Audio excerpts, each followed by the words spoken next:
Потери немецкой армии в Белоруссии оцениваются в 409 тысяч человек, из которых в плену оказались более 150 тысяч человек. Переброшенные в Белоруссию немецкие танковые дивизии представляли серьезную опасность.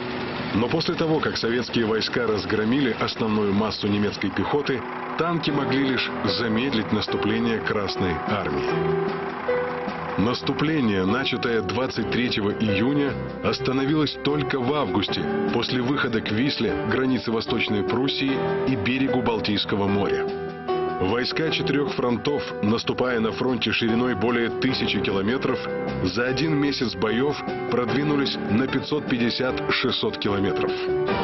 Результат наступления Красной армии превзошел самые смелые ожидания Ставки. Немецкая группа армий «Центр» фактически перестала существовать. После операции «Багратион» Сталин стал обращаться к Рокоссовскому по имени и отчеству – Константин Константинович, чего до сих пор удостаивался лишь один человек – маршал Борис Михайлович Шапошников.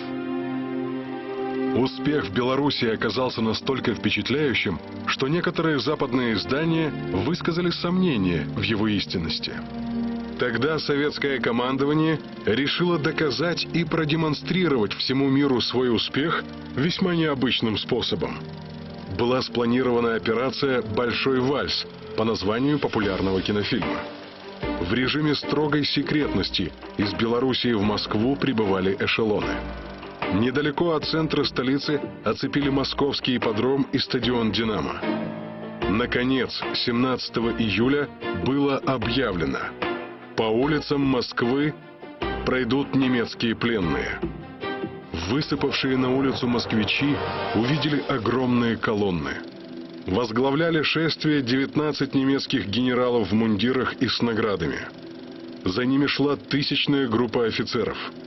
Следом брели колонны небритых солдат. У некоторых вместо сапог на ногах были сандалии, сделанные из автомобильных покрышек. Для них война уже закончилась.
Всего по улицам Москвы провели более 57 тысяч немецких пленных. Их конвоировали всадники из кавалерийского полка дивизии Дзержинского. Замыкали шествие поливальные машины, которые смывали с московского асфальта след фашизма. Необычное шествие в центре Москвы, как и ожидали, произвело сильное впечатление на советских людей и на иностранных наблюдателей.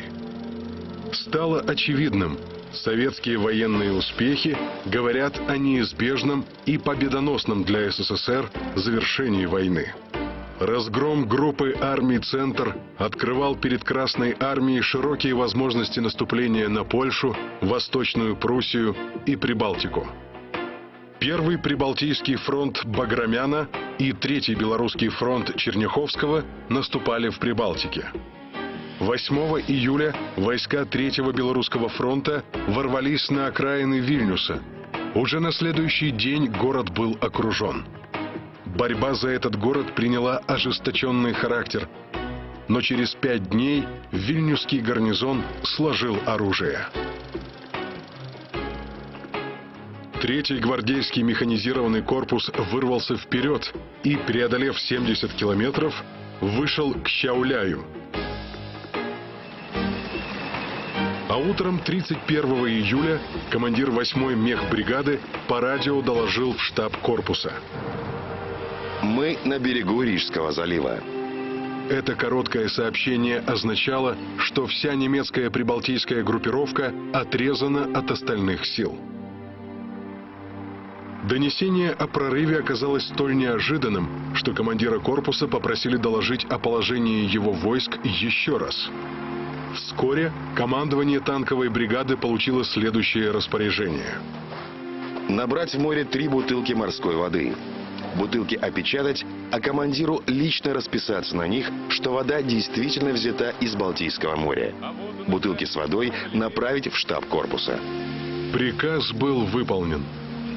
Бутылки с морской водой самолетом переправили в штаб фронта, а оттуда в Москву, в ставку Верховного Главнокомандования.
Вскоре на заседании бутылки стояли на столе как вещественное доказательство выхода танкистов к Рижскому заливу.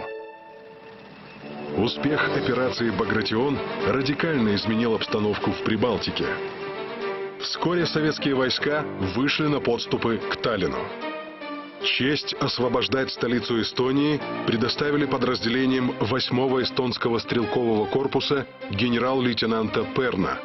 Созданная им подвижная группа за сутки прошла около 100 километров, ворвалась в Таллин и 22 сентября освободила город.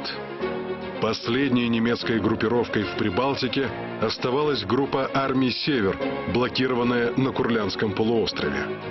Несмотря на неоднократные просьбы командующих и самого начальника генерального штаба Гудериана, Гитлер отказывался дать разрешение на эвакуацию частей из Курляндии. Окруженную группировку немецких войск в Курляндии советские солдаты иронически называли лагерем вооруженных военнопленных. До конца войны она практически не участвовала в боевых действиях. Группа армий «Курляндия» сдалась 11 мая 1945 года, через 2 дня после капитуляции Германии. Советские войска вышли к границам Восточной Пруссии. Сюда, к Кёнигсбергу, в издревле хорошо укрепленный форпост Германии, отошли главные силы разбитой в Белоруссии группы армий «Центр». Немецкие войска были пополнены людьми и техникой. Продолжать наступление на запад мимо такого осиного гнезда советским войскам было бы опасно. Немцы могли ударить во фланг идущей на Берлин Красной армии. Длительная осада Восточной Пруссии требовала много войск и не решала проблемы. Советское командование приняло решение изолировать Восточную Пруссию ударом из района Варшавы в северном направлении к Балтике, разгромив сначала восточно-померанскую группировку немцев. Затем планировалось уничтожение по частям и восточно-прусской крепости. Стояла зима 1945 года.